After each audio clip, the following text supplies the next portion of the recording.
তোমালোকক মই অকমান আগতে কৈছো যে অৱাখন কি বৰ্ণ হয় ভেৰি গুড আৰু কখন কি বৰ্ণ আৰু আমি সোনকালে মুখস্থ হ'ব কাৰণে আমি কেনেকৈ গাম স্বৰ বৰ্ণ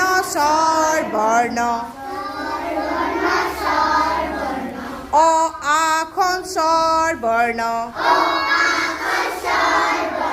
ব্যঞ্জন বৰ্ণ ক খ খন ব্যঞ্জন বৰ্ণ স্বৰ বৰ্ণ অ আখন স্বৰ বৰ্ণ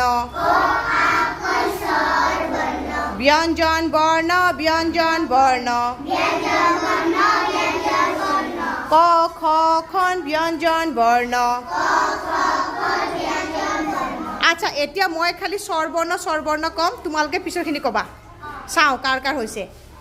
স্বৰ বৰ্ণ ব্যঞ্জন বৰ্ণ